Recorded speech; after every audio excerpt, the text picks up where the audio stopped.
Bom dia, ministro. Bom dia a todos os filiados do LIDE Ceará, a todos os membros da Federação das Indústrias do Estado do Ceará, aqui muitas lideranças dos diversos sindicatos, dos diversos setores da economia, do comércio também. Não vou citar individualmente para não esquecer o nome de ninguém. A imprensa aqui presente, aos amigos em geral. Eu quero também agradecer muito especialmente a presença do Carlos Prado, membro do LIDE, vice-presidente eleito da FIEC, pessoa grande empresário e amigo, a quem eu muito admiro, e hoje representando o presidente da Federação das Indústrias, o Beto Studart. E aqui eu tenho que fazer uma referência ao Beto, mesmo não estando presente, pois logo mais ele entregará a presidência da Federação a outro grande amigo, que é o Ricardo Cavalcante, um bravo e competente amigo. Mas o Beto, deixando a FIEC, deixa também o seu legado de boa governança, uma afinada articulação entre o público e o privado aqui no Ceará, além de ter se firmado como uma das lideranças mais influentes que o Estado já formou. Mas hoje nós temos a grande satisfação em receber o ministro Carlos Alexandre da Costa, com um currículo de notável relevância, integrando o que a gente tem chamado de time dos sonhos. Carlos, eu acredito que você é uma das estrelas nesse time. E esperamos que seja, inclusive, um dos responsáveis pelo que na década de 80 nós conhecíamos como Jornada nas Estrelas, aquela jogada do Bernard em homenagem à série Star Trek. E saiba que assim é a nossa motivação e nosso entusiasmo com o que há por vir. Obviamente, todos nós temos consciência de que não será um estalar de dedos, e que esse ano é um ano de reordenação da coisa pública. Aqui no LIDE nós temos ofertado uma agenda muito privilegiada de diálogo público-privado com o atual governo. Ainda na campanha trouxemos o ministro Paulo Guedes, que na época deixou claras as diretrizes da sua gestão, perspectivas que agora vêm se consolidando.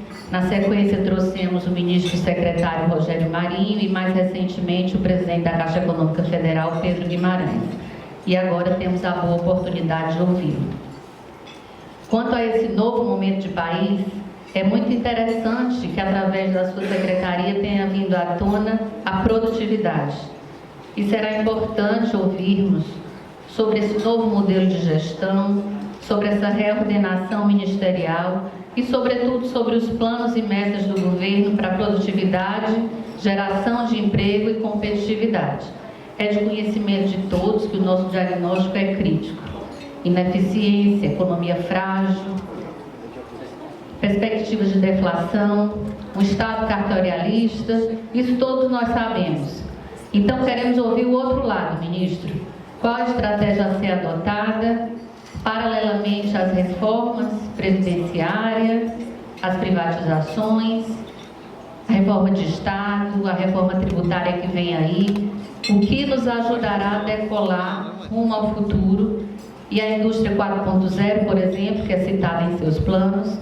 Além disso, será uma bela oportunidade para lhe dar conhecimento do nosso potencial e também do gap de produtividade que nós amargamos aqui no Nordeste.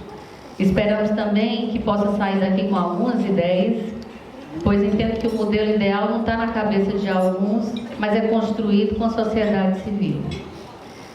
Acho, inclusive, que a gente precisa começar a pensar como acionistas do governo.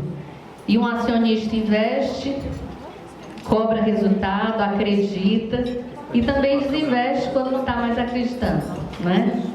Por fim, eu quero deixar uma observação que quase tudo que está relacionado com o que nós vivemos hoje no país remete a um período de estagnação de 30 anos.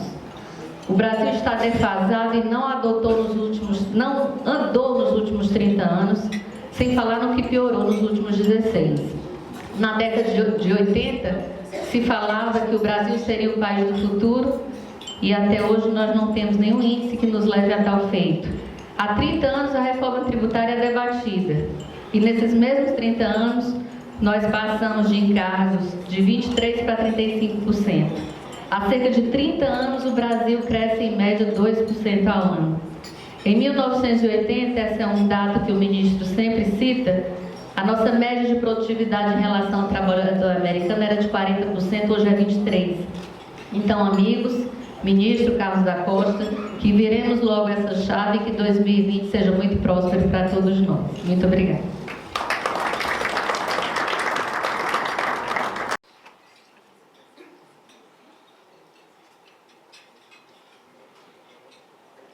Queridos amigos, hoje nós vamos ter a oportunidade de falar um pouco sobre um dos problemas mais sérios do Brasil, que é agora a tarefa entregue ao secretário Carlos Costa, homem de grande experiência, uma passagem em várias instituições nacionais, inclusive o BNDES. Todos nós sabemos que nós temos um sistema extremamente atravancado. E para se ter desenvolvimento é necessário que a gente desburocratize o país. Então é muita satisfação que hoje o LIDE recebe o secretário Carlos Costa. Esse termo secretário é pequeno para a posição dele, na realidade ele é um ministro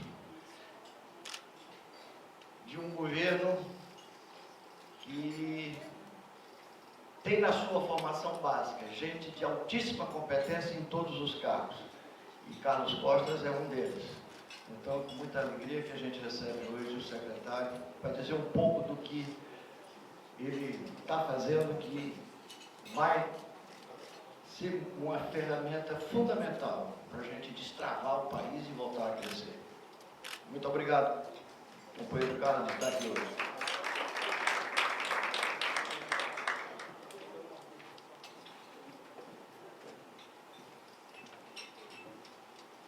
Muito obrigada. E é com grande satisfação que recebemos o secretário especial Carlos Alexandre da Costa. Carlos Alexandre da Costa é secretário especial de Produtividade, Emprego e Competitividade do Ministério da Economia. Economista, formado pela Universidade Estadual do Rio de Janeiro, UERJ, com mestrado e PhD em Economia pela University of California, Los Angeles. Foi diretor de Planejamento, Crédito e Tecnologia do BNDES, presidente do Instituto de Performance e Liderança, executivo residente no JP Morgan e sócio-diretor do IBMEC Educacional, fluente em inglês, francês, espanhol e italiano. Apresenta ainda vasta atuação no setor acadêmico, tendo sido professor de Economia e Finanças no IBMEC, na UERJ e no Instituto Brasileiro de Mercado de Capitais.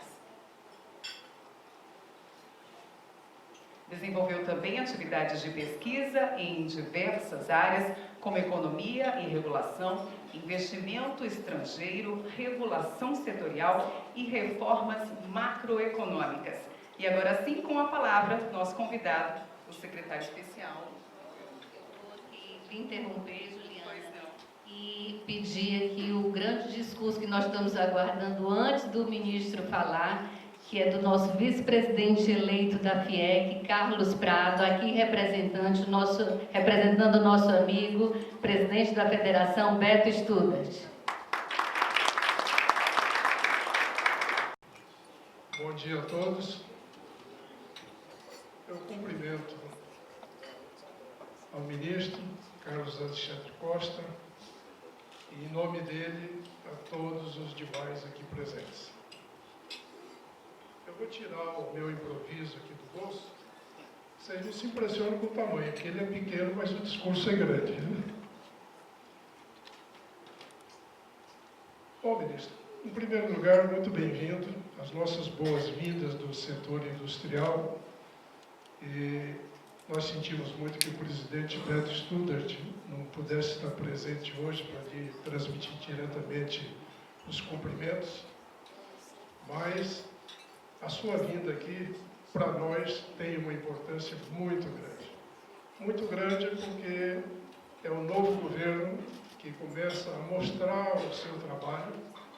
É o governo dos nossos sonhos, né? Dos sonhos dos empresários. Um governo que começa a tomar medidas para que realmente o país funcione de uma forma liberal e democrática. que é realmente aquilo que nós estávamos esperando.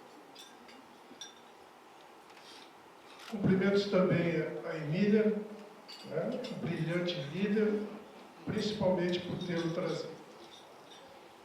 Há poucos dias, o nosso presidente, Beto Studart, ele fazia uma declaração numa reunião da Associação Nordeste Forte, ocorrida há poucos dias na sede da FIEC. Essa associação é formada pelos presidentes de todas as federações de indústria do Nordeste. E ele, naquela ocasião, ele usou a seguinte expressão: eu sou Bolsonaro apaixonado. Né?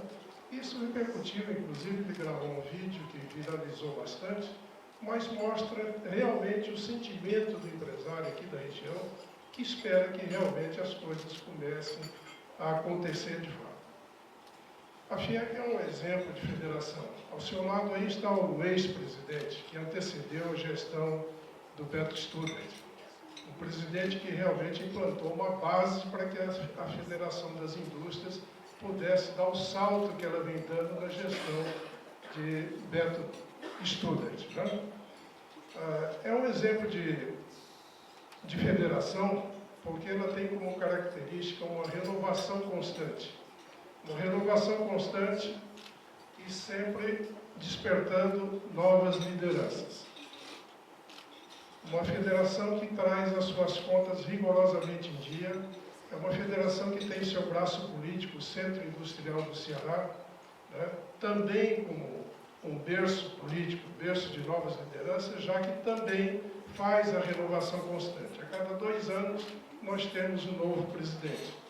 Na mesa e ao seu lado nós temos um dos vice-presidentes, né? E assim como ele, várias lideranças foram formadas naquele ambiente. A federação, na gestão do Beto, tem tido como característica uma cooperação muito grande com o governo do Estado. É um governo do PT, né? Mas segundo o Tasso Gereissati comentou, brincando algum tempo atrás, é um governador do PT, mas com bico tucano. Né? Então é um governador que realmente vem fazendo um trabalho sério e que realmente se destaca dentre os demais da federação em termos, né, de correção e em termos também de administração. Consegue manter as suas contas, pelo menos, num estado muito melhor, acima da média nacional atual. E isso faz com que o nosso presidente Beto Studart, ele tenha feito essa colaboração, é uma colaboração estreita em tudo aquilo que signifique desenvolvimento para o Estado do Ceará, afastando aí a parte ideológica. Ministro, nós temos visto que, ultimamente, nesses últimos meses, as primeiras medidas que o governo tem tomado, principalmente na área econômica, elas têm, de alguma forma, afetado aquela política de incentivos existentes até então voltada para o Nordeste. E nós gostaríamos que o governo ouvisse o setor produtivo aqui da região, né, ao tomar novas medidas a respeito, para que a gente pudesse tentar ajudar a construção de alguma coisa que realmente faça com que essa região ela passe a ter uma taxa de desenvolvimento que modifique o quadro existente já há quase 80 anos. Há quase 80 anos, o PIB per capita médio da região Nordeste é a metade ou menos da metade do PIB per capita do Brasil, apesar de todas as políticas voltadas para o seu desenvolvimento. A União Europeia, ela, quando admite um novo país, né, nessa União, antes que esse país seja admitido, se faz toda uma política de investimento, de infraestrutura, de uma forma a elevar o seu PIB e assegurar a sua população. Então é isso que nós estamos esperando que a gente use como espelho para que na política voltada para realmente manter o país unido, que o Nordeste realmente ganhe formas de conseguir reduzir essa disparidade. A mensagem que o presidente Bolsonaro traz de menos Brasília e mais Brasil, nós estamos acreditando nela. Estamos acreditando porque é a forma que nós vemos para que o futuro seja mais justo com esta região do Nordeste do Brasil. Tá? Seja bem-vindo.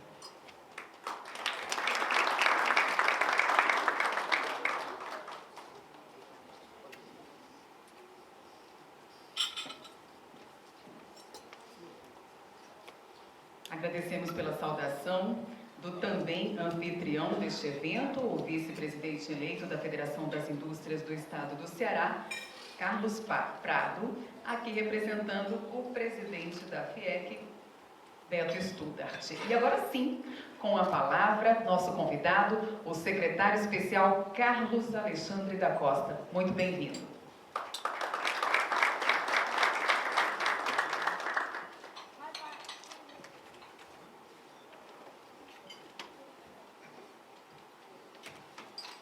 Bom dia a todos. Eu não vou ficar aqui fazendo toda a nominata, porque tem tanta gente aqui que mereceria ser nomeada, alguns amigos, inclusive agora antes de entrar aqui, mais da metade já eram queridos amigos, como Padilha, que a gente jogou bola de gude lá junto, Mauro e tanta gente. É um prazer estar aqui no Ceará, essa terra maravilhosa. Eu sempre me emociono quando canto o hino nacional, e cantar o hino nacional vendo tanta coisa bonita aqui do estado ainda é mais emocionante. Mas eu gostaria de cumprimentar a Emília por toda a ideia e a organização impecável, como sempre, do LIDE aqui, e ao Carlos Prado, em nome de quem eu cumprimento todos os empresários, autoridades, trabalhadores, gente que está se esforçando aí, garçons, fotógrafos, para esse evento ser um sucesso. Nós, quando assumimos, na verdade desde antes assumimos, desde que a gente fez o plano de governo, eu tive o prazer de estar naquele pequeno grupo de 4 ou 5 que acreditavam no presidente Bolsonaro desde meados do ano passado. Nós tínhamos um diagnóstico muito claro para a economia brasileira. Um diagnóstico que nós precisamos ter mais setor privado e menos setor público, mais empreendedorismo e menos dirigismo, mais liberdade e menos intervenção, melhor ambiente de negócio e menos arbitrariedade e insegurança jurídica. Quando a gente fala que é mais Brasil e menos Brasília, isso tem várias dimensões. Tem a dimensão territorial, tem a dimensão da federação, da descentralização, mas também está implícito, e talvez na economia ainda mais forte, que nós acreditamos que a força do nosso país vem do setor privado, que são as empresas que geram emprego, que é a atividade empresarial que traz renda e que traz riqueza para o nosso país. E como parte desse diagnóstico, a gente observou que ao longo dos últimos 40 anos, o Brasil tem visto o oposto dessa caminhada. O Brasil tem se tornado lentamente um país mais dirigista, mais intervencionista, com o Estado inchado, com menos crédito para o setor privado, com menos liberdade para empreender, com mais distorções, e isso foi o que foi fazendo com que nós, ao longo das últimas décadas, fôssemos perdendo a produtividade, como a Emília já antecipou. E eu vou repetir esse dado, que talvez seja o dado mais emblemático de todos, e que está no centro dessa secretaria especial que foi criada. Eu vou falar rapidamente, até porque a Emília pediu para esclarecer isso, que talvez não tenha sido plenamente ainda incorporado por todo mundo, que é essa queda de 40% para 23% da produtividade média de um trabalhador americano. Em 1980, o Brasil vinha crescendo em termos de produtividade média e alcançou 40% da produtividade média de um trabalhador americano. A gente precisava de 2,5 trabalhadores brasileiros para produzir o que o americano produzia, mas isso vinha melhorando. Nós tínhamos a esperança de que isso fosse, aos poucos, convergindo. E o que nós vimos de lá para cá foi uma queda de 40% para 23%. E não apenas porque o Brasil se estagnou, mas porque o Brasil perdeu o bonde da história. O resto do mundo continuou crescendo, e crescendo muito. Nós vivemos, nos últimos 40 anos, um período de riqueza no mundo, um período de crescimento, um período de avanços tecnológicos que trouxeram produtividade, que trouxeram emprego, que trouxeram prosperidade para vários países do mundo. Um período em que a maior inovação da história econômica, que foram os mercados, foram estendidos para boa parte da Ásia e para a Europa Oriental e tiraram bilhões de pessoas, quase 2 bilhões de pessoas da miséria. Então, enquanto a Europa Oriental, enquanto a Ásia ia rumo aos mercados, nós nos afastávamos com uma posição econômica que acreditava que o governo deveria orientar as empresas e definir aquilo que deveriam ser as prioridades das empresas no início. E que, por baixo disso, tinha, bom, se eu defino as prioridades, eu também digo o que não pode fazer, o como tem que fazer, eu quero controlar o que vocês estão fazendo, eu quero monitorar. Isso destruiu, foi aos poucos destruindo os nossos mercados, desvirtuando as nossas empresas. E isso, aos poucos, também foi abrindo brechas na estrutura política para que as influências fossem aquelas que iam definindo onde os recursos públicos iam, que cada vez mais iam crescendo, de 22% na época da Constituinte, era menos antes, 22% foi crescendo, chegando a 34% hoje. Uma carga tributária absolutamente incompatível com o nível de renda que nós temos. O nível de carga tributária equivalente ao nível de renda que nós temos seria 22% do PIB. Nossa visão de longo prazo, para daqui a 10, 15 anos, é que voltemos a ter no máximo o quinto dos infernos, que levou a Inconfidência Mineira, que foi 20% de arrecadação tributária como percentagem do que nós produzimos. Isso aí é o que nós vemos como longo prazo. O que nós vimos nas últimas décadas foi um aumento de 22 para 34, uma queda da nossa produtividade, um empobrecimento do país e um fracasso de um modelo econômico. Só que o fracasso desse modelo econômico, ele não é revertido instantaneamente, porque ele também não foi construído da noite para o dia. O desvirtuamento dos nossos mercados e o prejuízo à atividade econômica, ele foi paulatinamente erodindo a viabilidade das empresas. Hoje, para você ter uma empresa viável no Brasil, você tem que ter muita coragem, muita força e até sorte. Porque tudo o que é feito por várias normas, regulamentos e tal, produzidos, e leis produzidas nos últimos anos, é para atrapalhar a atividade empresarial. Eu vou dar um exemplo, eu não consegui o dado do Ceará, eu tentei, mas não consegui, mas o dado de Santa Catarina. Há 70 bilhões de reais represados de investimentos em Santa Catarina de empresas privadas travados em licenciamentos. 70 bilhões.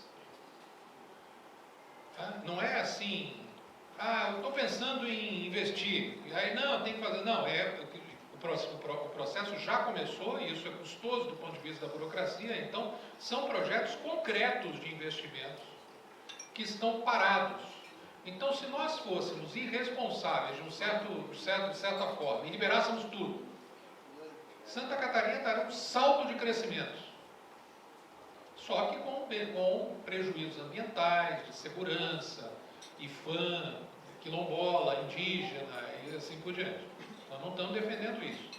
Mas não é possível ter a irresponsabilidade oposta, que é deixar milhões de brasileiros desempregados quando tem empresários querendo investir, quando tem mercado, quando tem condição econômica, que essa é a verdade, mas com travas burocráticas de todos os tipos. De todos os tipos, cada vez fica menos viável. E foram sendo criadas armas de destruição em massa. É o bloco K dos PED, e quem tem indústria aqui sabe o inferno que isso é. Eu imagino a Grendene, por exemplo, em Sobral, estou vendo o Emílio aqui. Eu imagino a Grendene, está ele ali. portfólio de mais de 400 produtos, melhorando as formulações o tempo todo. Cada vez que melhora a formulação, lança um produto novo, tem que reportar para o governo qual é a formulação, o estoque intermediário, estoque final, uma visão absurda. Quer dizer, nós estamos num país que vai virando aos poucos um país socialista, em que o governo quer controlar tudo o que as empresas fazem. É o E-Social, que nós felizmente conseguimos agora, determinamos o congelamento e já estamos desativando aos poucos, até o final do ano, vamos vir com um sistema minimalista, só com o que é obrigatório. A NR12 que já mudou, menor aprendiz que nós estamos reformulando para ser mais, inclusive, eficaz o programa, e uma série de outras regulações que foram sendo criadas, que foram destruindo os nossos mercados e a capacidade empresarial. Até o momento em que nós temos hoje uma empresa que gasta 1.958 horas por ano, na média, para arcar com suas obrigações tributárias, só tributárias, na verdade, que o segundo país do mundo mais complexo tem 980 e o terceiro 300. E a média internacional são 250. Nós não somos apenas o mais complexo. Nós somos 2 vezes mais complexos que o segundo e 6 vezes mais complexos que o terceiro. Isso foi, aos poucos, fazendo com que as empresas dedicassem mais e mais e mais pessoas para saber lidar com toda essa parafernália e, portanto, para sobreviver, menos gente para lidar com inovação, com atendimento ao cliente, com eficiência e assim por diante, que é aquilo que traz valor. Então, esse é o nosso diagnóstico. O que nós fizemos? No lado macroeconômico, que era a emergência inicial, nós precisávamos desativar algumas bombas e começar a reduzir o tamanho do Estado. O Estado estava quebrado, a relação dívida-PIB crescente, e o que nós vimos foi, bom, tem 3 gastos, são os 3 gastos mais importantes disparadamente do governo. Primeiro, Previdência. Quando assumimos, tinha a proposta do presidente Temer para 400 milhões de reais de potência fiscal. Muitos criticaram a gente porque diziam, pega do presidente Temer, pega, vocês não vão ter base política, vocês não vão conseguir fazer nada melhor. Alguns amigos nossos, na mesma linha, falaram, vocês estão loucos, pega logo, aprova logo isso aí, como se fosse fácil naquele momento. Mas tudo bem. A gente falou, não, a gente acha que consegue fazer melhor.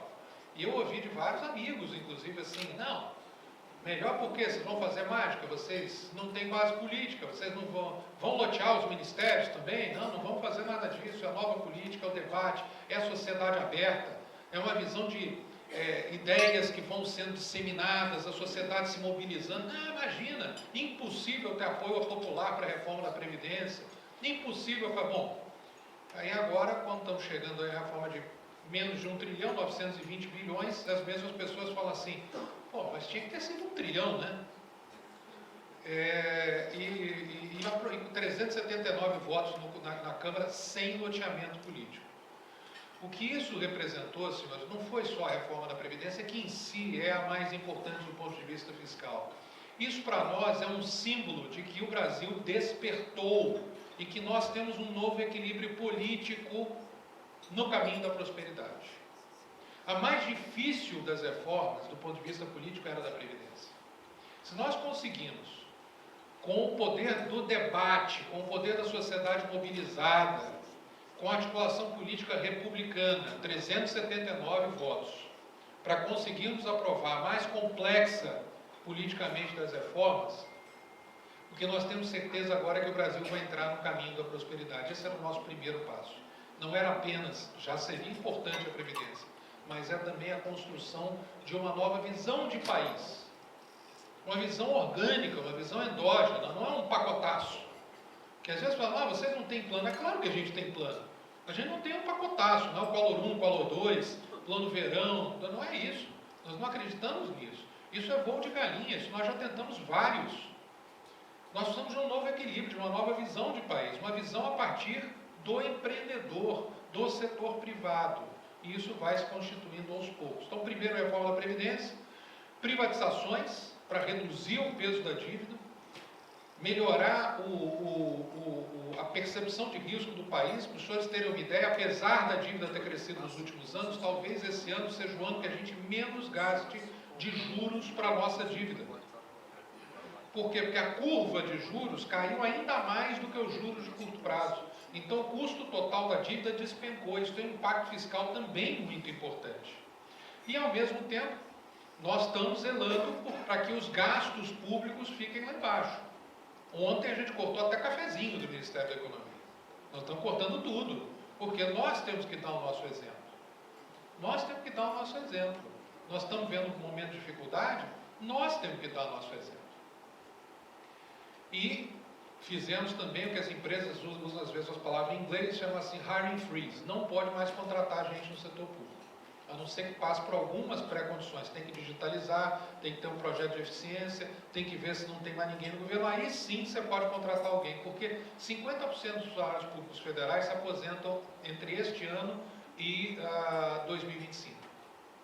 Isso significa que, se nós conseguirmos não contratar mais, e é possível que o setor público está muito inchado, nós conseguimos reduzir talvez 50% o custo com folha nos próximos anos, que é um custo que não é discricionário hoje, não é comprimível. Quando a gente faz as reduções, às vezes de 30%, 40% de gastos, é só sobre 10% do que a gente consegue mudar, o resto a gente não consegue mudar. Então, primeiro, esse grande ajuste macroeconômico.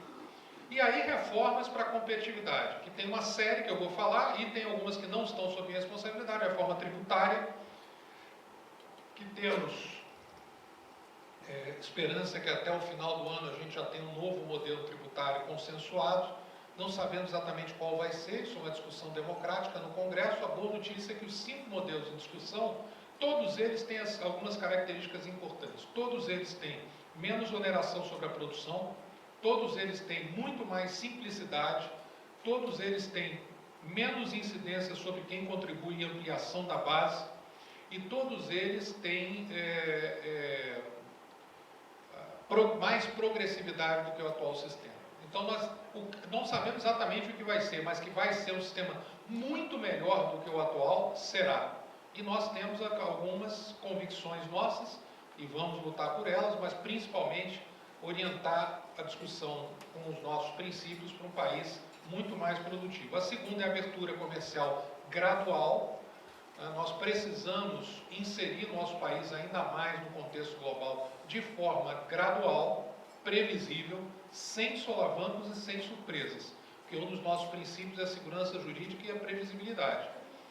Então, obviamente, quando se fala em regimes especiais do Nordeste, a gente não quer mudar de uma hora para outra. Por exemplo, a BASF acabou de fazer um investimento de bilhões, de vários bilhões na Bahia, num regime especial da indústria química. A gente não vai mudar de uma hora para outra para chegar o pessoal lá na Alemanha e falar assim, nunca mais investe no Brasil.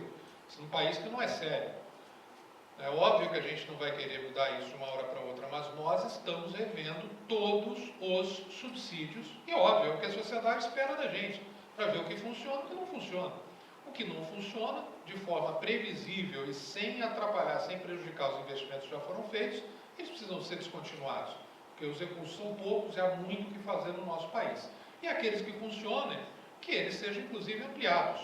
Mas é importante que a gente tenha consciência da efetividade das políticas públicas, que é o que nós já estamos fazendo. São análises complexas, que demoram, tem um tempo até para se discutir com a sociedade. Nós estamos fazendo isso com a maior tranquilidade. Então, além de inserção global e além de reforma tributária, nós temos uma agenda de produtividade.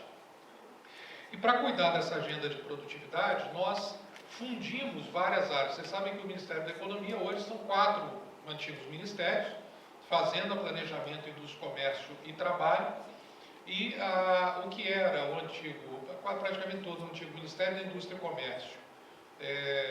Uma boa parte do trabalho em relação à qualificação, Sistema Nacional de Emprego, a parte de infraestrutura que estava no planejamento e a parte de políticas microeconômicas e competitividade e educação da concorrência que estava na Fazenda, vieram para essa Secretaria Especial. Nós pegamos as 13 secretarias desse escopo que eram responsáveis por assuntos relacionados à produtividade do Brasil, para fazer com que nós dessemos um salto de produtividade, revertêssemos aquela queda de 40% para 23% que nós vivemos, infelizmente, nas últimas décadas. Então, até para dar um exemplo, nós reduzimos de 13 para 6 secretarias, a mais de 50%, reduzimos 35% dos cargos comissionados. Tudo continua, e olha, difícil, né? Porque pessoal do trabalho, por exemplo, protestou, abraçaram o prédio, não queremos. Isso tudo quando ouviram. Várias pessoas criticaram o fim do Ministério da Indústria e Comércio, mas o que nós temos convicção e temos ouvido é que está funcionando melhor do que antes, que é o que importa para a gente. O que importa para a gente é a efetividade, a gente tem que ter foco e articulação.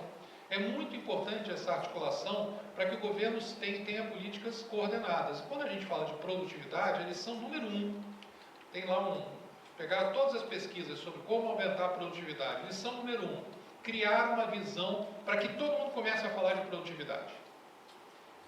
E eu acho que pouco se falava sobre produtividade um ano atrás, para o país, produtividade do Brasil. Falava-se sobre várias coisas, e hoje todo mundo está falando sobre produtividade. Isso já é um grande, porque a gente atrai a atenção para esse problema grave que nós temos. Nós não vamos gerar emprego sem aumentar a produtividade. Nós não vamos gerar renda sem crescimento. O Brasil precisa voltar a crescer. Tem inclusive uma evidência, não é nenhuma evidência, é uma identidade muito simples para a gente entender. Se a gente gera emprego sem crescimento, o que acontece com a produtividade? Cai. Produzindo a mesma coisa com mais gente empregada, está dizendo que a produtividade vai cair. Isso absolutamente não é sustentável. Então não adianta a gente artificialmente querer inflar emprego, isso não é voo de galinha, inclusive nem dá mais para ser feito, porque a gente chegou num limite que, por exemplo, qualquer gasto público adicional hoje, para tentar estimular a economia, vai ter um efeito inverso. A gente já fez vários estudos, a SPE fez vários estudos sobre isso. Se o governo gasta mais hoje para estimular a economia, ele tem que ou aumentar impostos, seria terrível, ou aumentar o seu endividamento para pagar esse gasto adicional, o que seria terrível e afetaria as expectativas, e além disso, aumentar o endividamento significa em tirar mais dinheiro ainda do mercado que poderia financiar as empresas, ou ele tem que gerar inflação, que aí seria o fim, a gente podia apagar a luz. Então, a potência do gasto público hoje é negativa no país. Nós chegamos no extremo em que nem política fiscal expansionista funciona. O que funciona no Brasil? Uma reversão de expectativas. É o empresariado voltar a enxergar boas oportunidades nesse país. E boas oportunidades há em várias frentes. E é disso que eu vou falar a partir de agora. Qual é a nossa agenda do crescimento? Aquela que vai fazer com que nós voltemos a crescer. Porque não basta apenas resolver os problemas estruturais do Estado. Nós temos que resolver os problemas estruturais da nossa economia. São só novas oportunidades viáveis e lucrativas que vão fazer com que o investimento venha. Outro ponto importante é que o empresário hoje já não é mais visto como vilão. Nós tivemos acesso a alguns dados sobre algumas pesquisas de opinião, e o empresário brasileiro sempre foi visto como um vilão, né? É quem expropria o trabalhador, pessoas aqui, o Roberto Macedo já viveu nesse país em que muitas vezes o empresário era visto como um vilão. Uau, Padilha, né? Mercado de capitais mercado, todo mundo lá cheio de dinheiro, né, Padilha? E enquanto isso, a pobreza, né?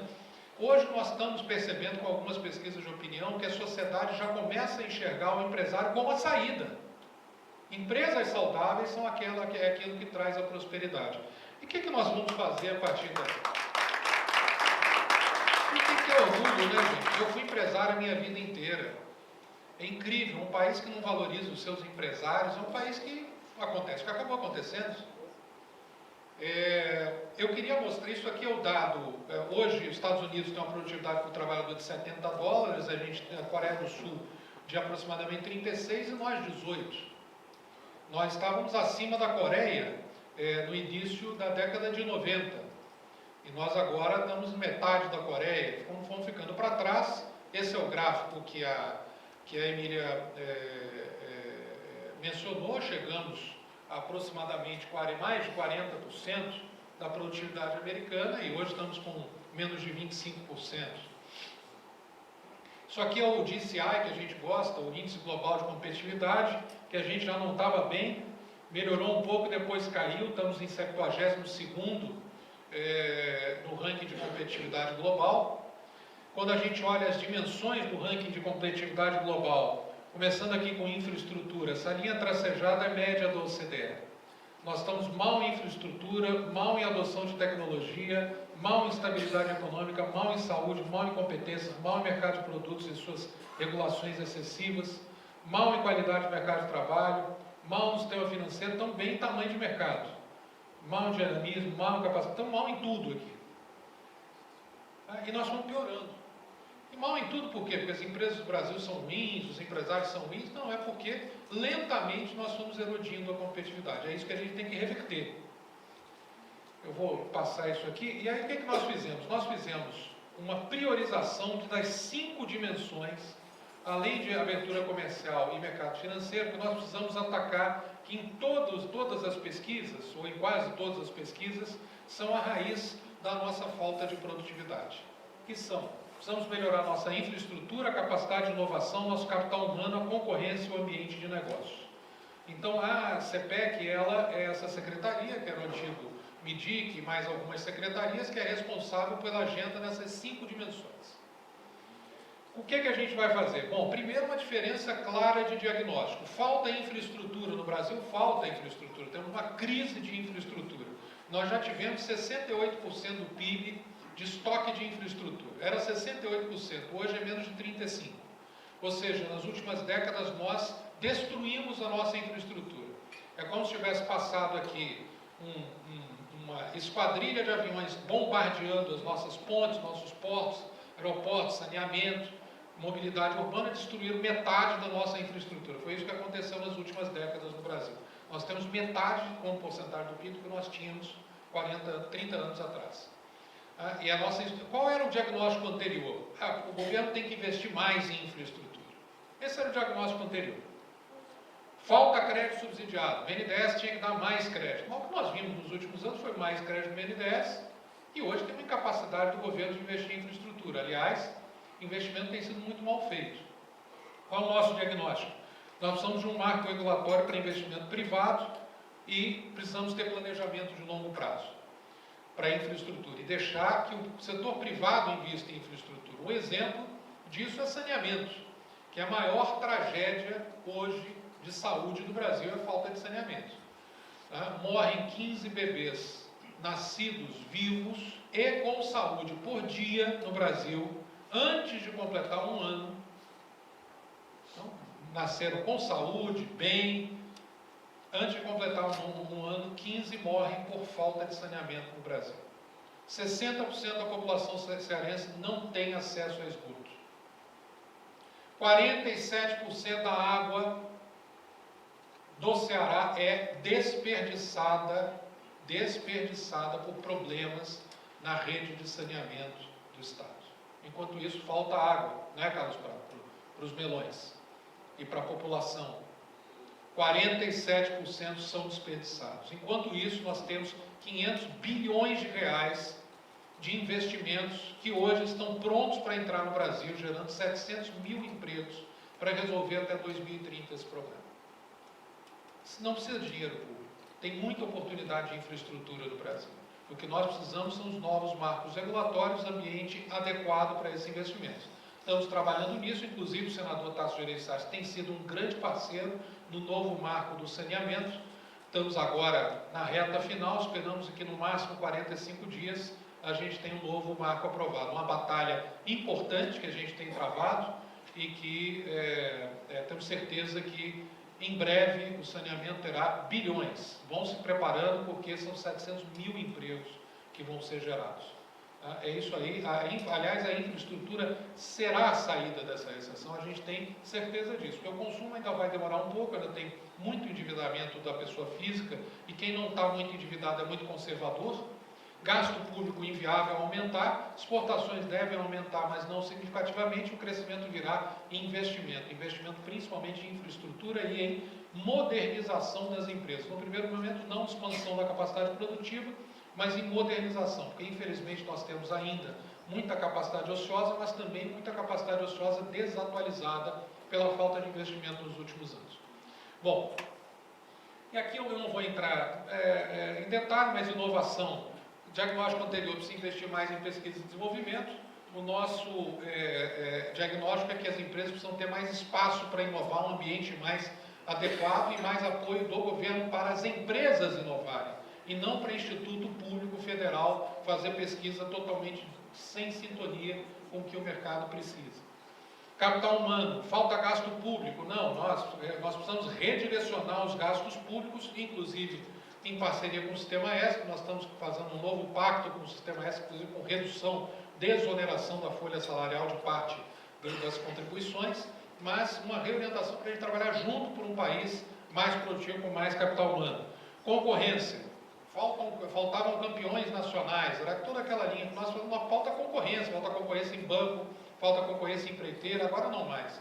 Mas falta concorrência em banco, falta concorrência em vários setores da economia brasileira. Falta concorrência em cabotagem, falta concorrência em telecomunicações, falta concorrência em gás, então agora com o grande choque do gás, que é parte da agenda de concorrência. E por último, precisamos melhorar o nosso ambiente de negócio, precisamos simplificar tudo que existe hoje. Na prática, o que a gente está fazendo? Infraestrutura, hoje nós estamos em 81º no mundo, no pilar do GCI de infraestrutura. Índice global de inovação, nós estamos também mal. Na parte de emprego e qualificação, estamos em 94º do mundo. Existe esse ranking aqui que é muito interessante, que é o Product Market Regulation. O que é isso? É um ranking da OCDE que mede a qualidade da regulação para trazer concorrência. Quanto pior esse índice, significa que o nosso país é um país que não tem condições para a entrada de novas empresas, empreendedorismo que cresce e tal, e isso faz com que você tenha uma maior concentração e ineficiência.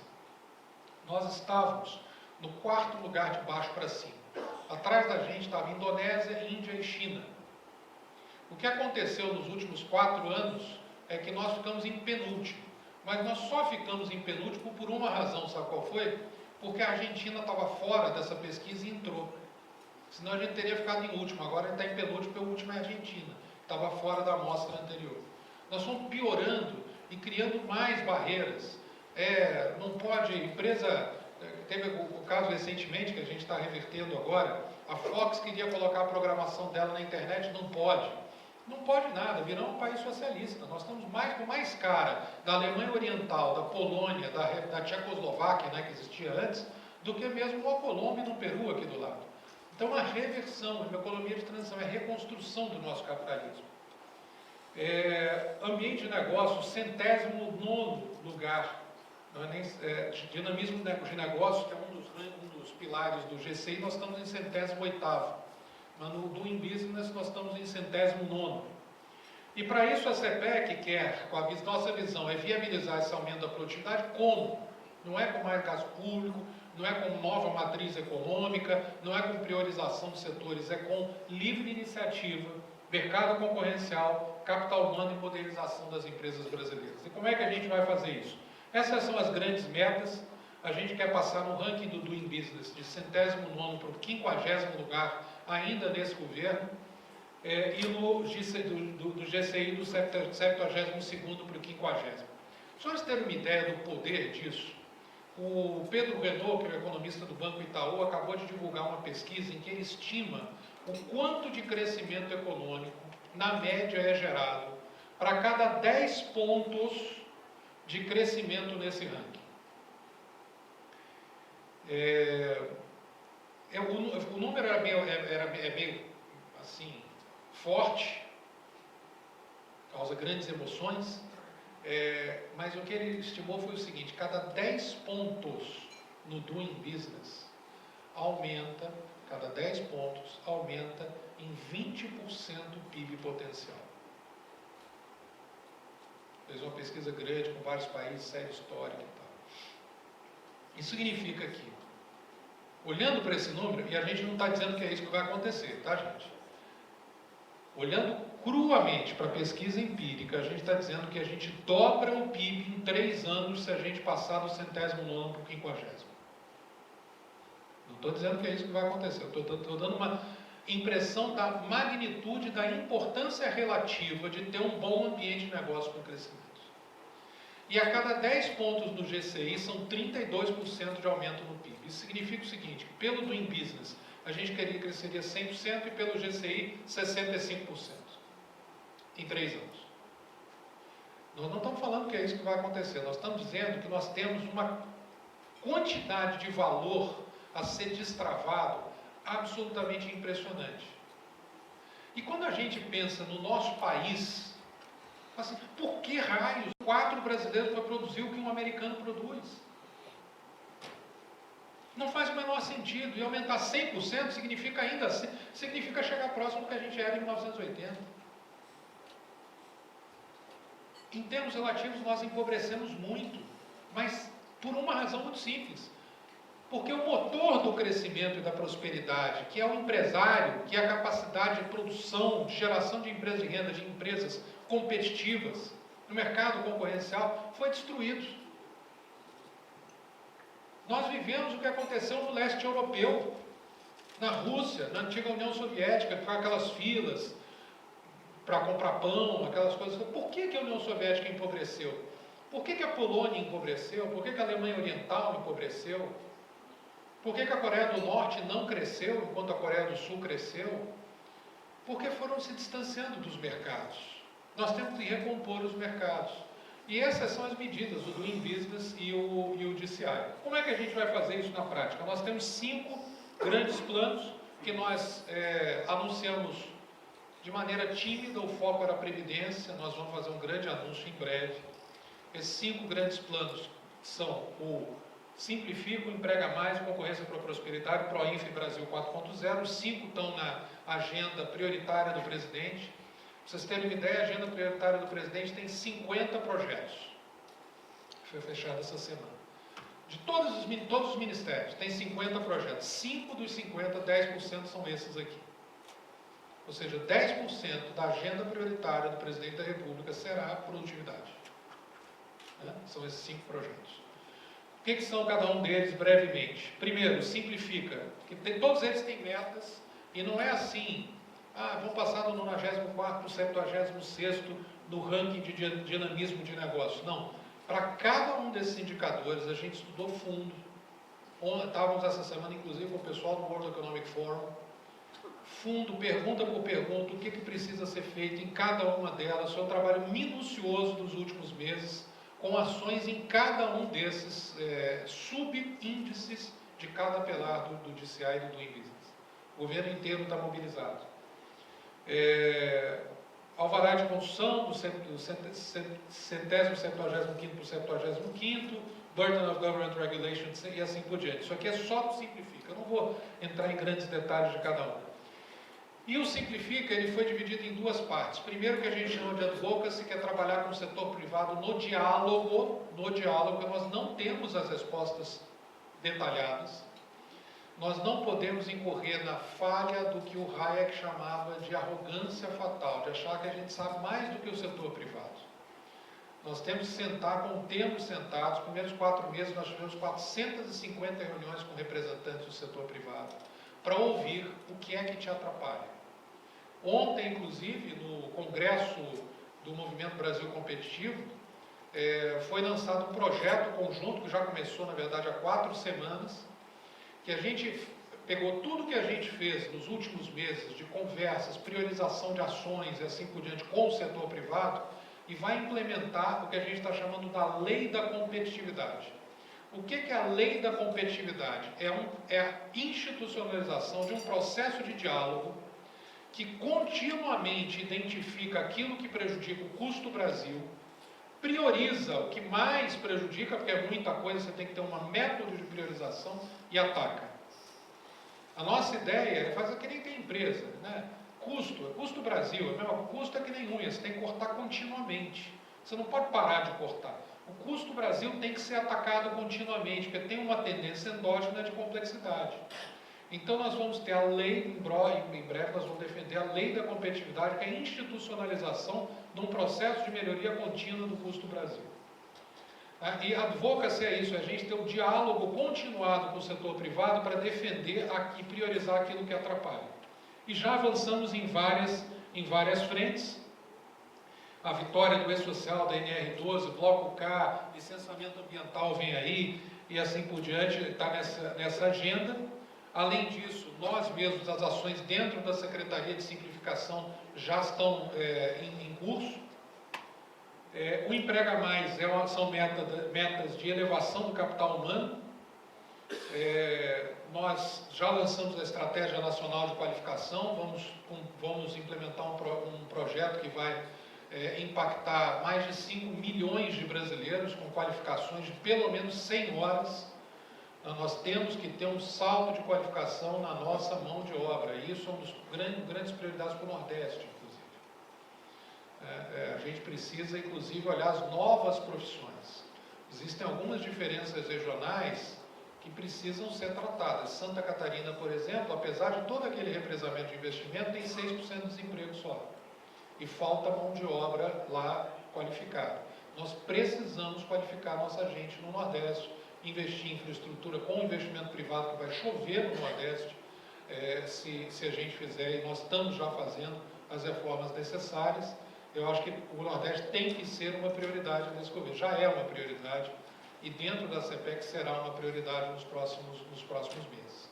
Até porque o Nordeste talvez seja uma das regiões que mais sofre com todos aqueles problemas que eu falei. É complexo, mão de obra sofre com baixa qualificação, não temos muitas vezes um ambiente concorrencial adequado, precisamos muito de infraestrutura e precisamos do que a gente chama de Brasil 4.0, que é um salto na modernidade das empresas, com apoio para que elas melhorem suas práticas de gestão e que incorporem novas tecnologias.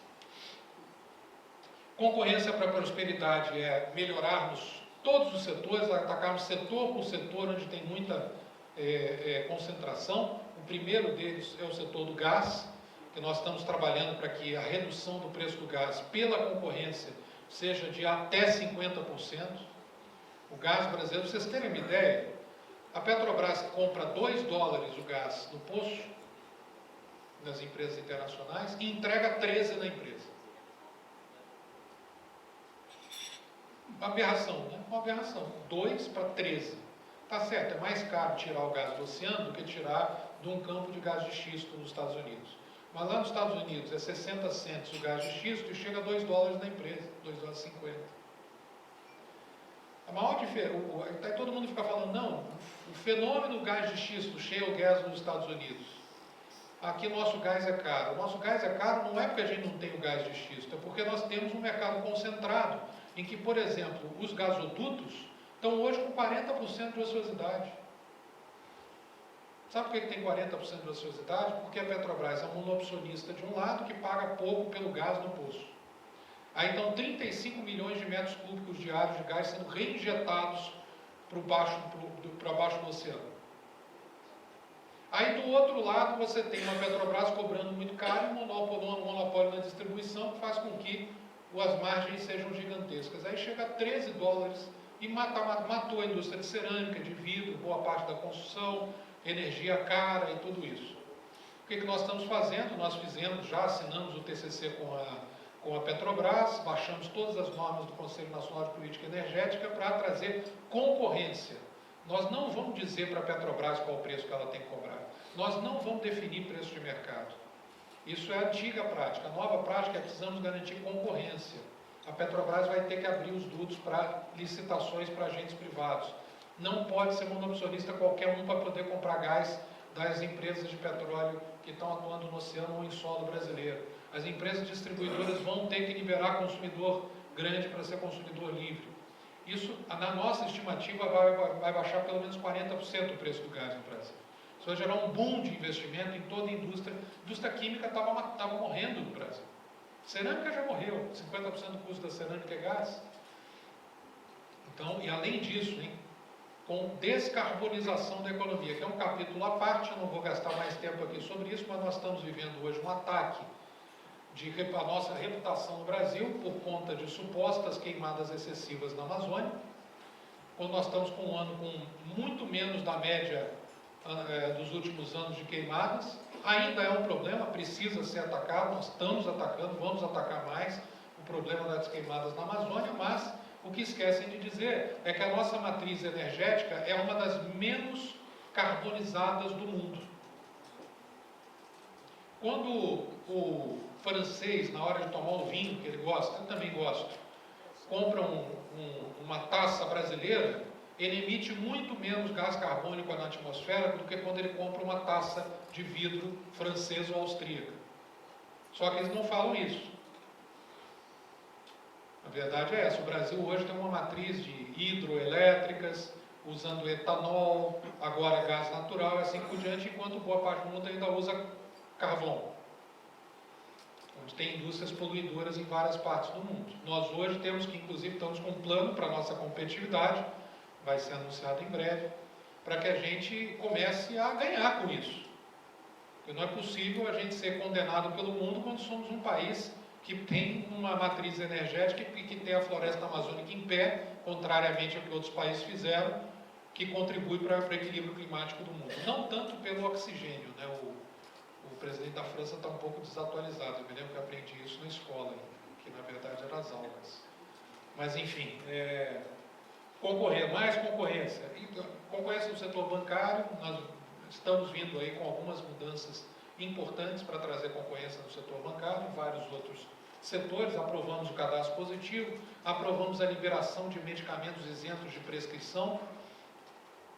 Não sei se tem alguém da Pague Menos aqui, mas devem ter acompanhado o que aconteceu nos últimos meses.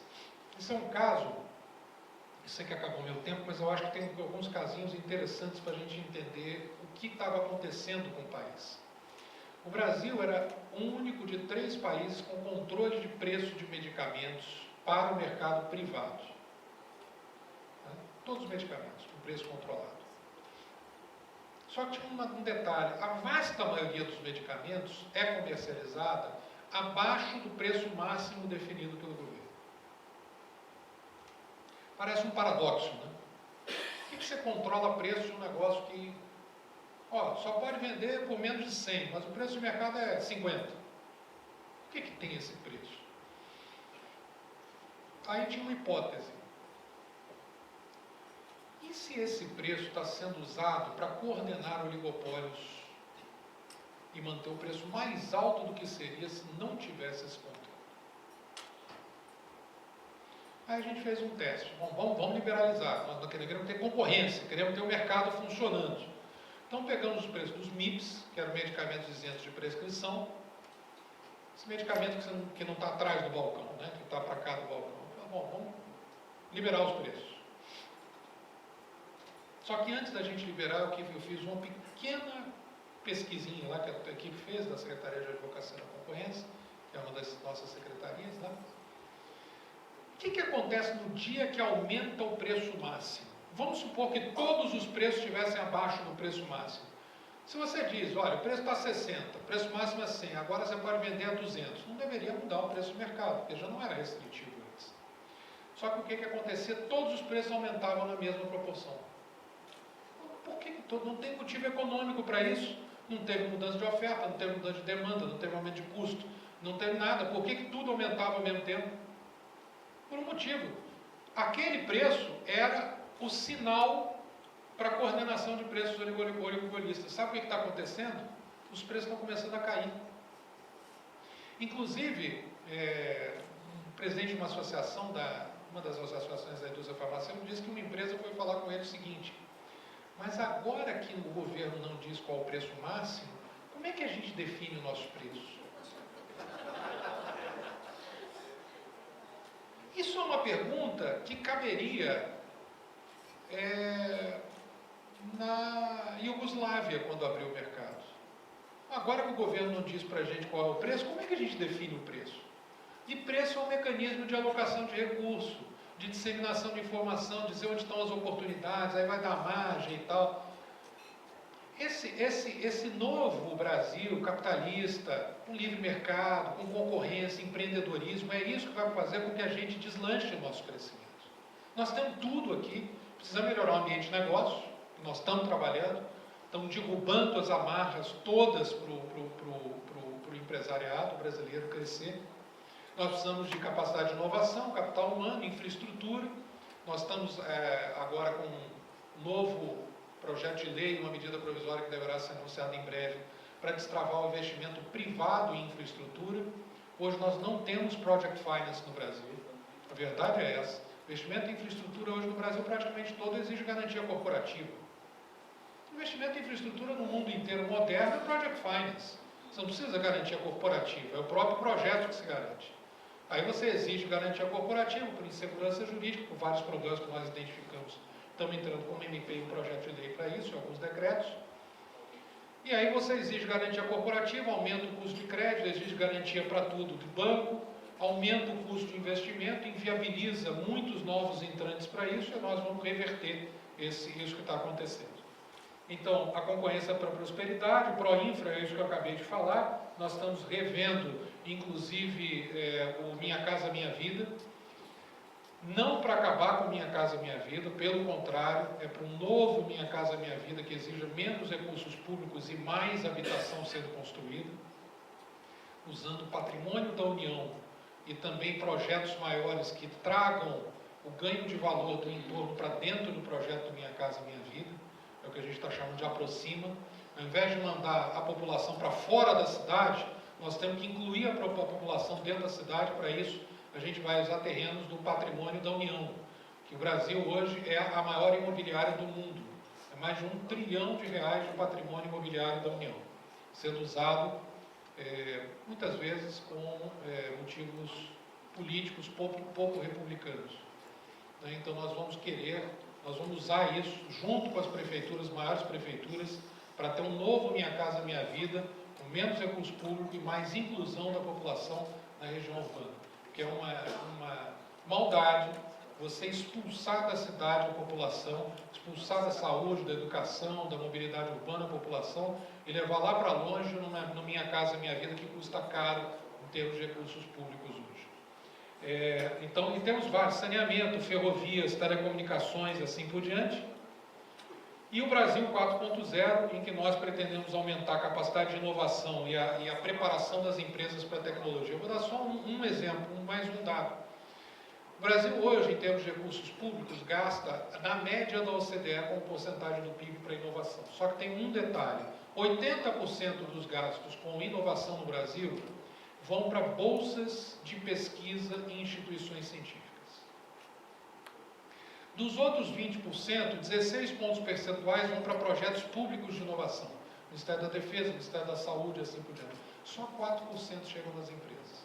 Sabe qual é a média da OCDE do que chega nas empresas para apoiar a inovação? 90% desses recursos. Então não é que falte recurso público, ele é mal aplicado. Muito mal aplicado.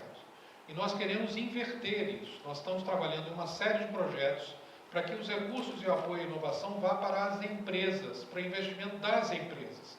É ali que acontece a inovação.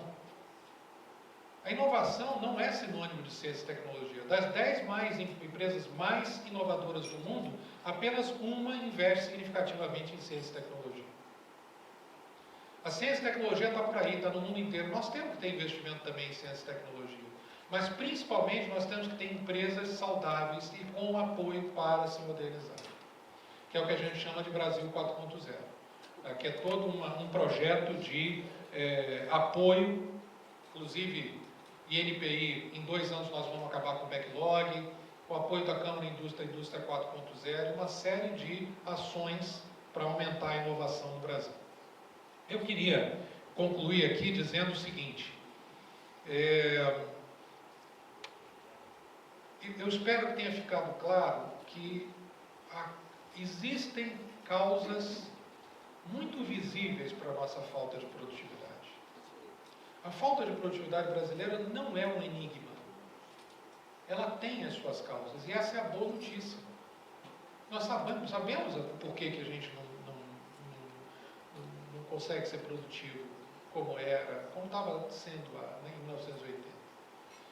Isso não se resolve do dia para a noite. Não existe bala de prata. São muitas coisas que precisam ser feitas simultaneamente.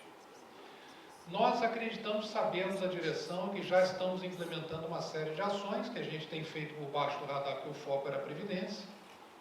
Mas nós vamos precisar muito do apoio do setor privado. Seja no diálogo, seja nos corrigindo o nosso caminho, seja falando como a Emília falou, olha, como acionista, cobra também. Até porque essa cobrança é saudável. Muitas vezes a gente vai enfrentando, muitas vezes não, quase sempre, quem está lá sabe, que a gente vai enfrentando dificuldades no meio do caminho. Quanto mais pressão da sociedade para a gente avançar e avançar rápido, melhor. Não nos atrapalha, não, nos ajuda, porque nós temos mais argumentos, mais energia, mais capacidade da gente construir esse Brasil próspero, né? Mais empreendedor, mais liberal, mais livre, mais justo, com mais emprego e renda. Daí vem o crescimento econômico. O crescimento econômico não vem de mais governo. O crescimento econômico não vem de mais gasto público, não vem de mais crédito subsidiado.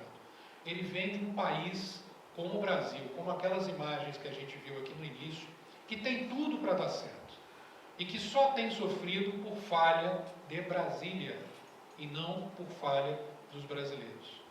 Esse é o novo caminho que nós estamos trilhando. Muita coisa já está sendo feita, muita coisa vai ser feita. É um novo Brasil que nós estamos todos construindo. Muito obrigado.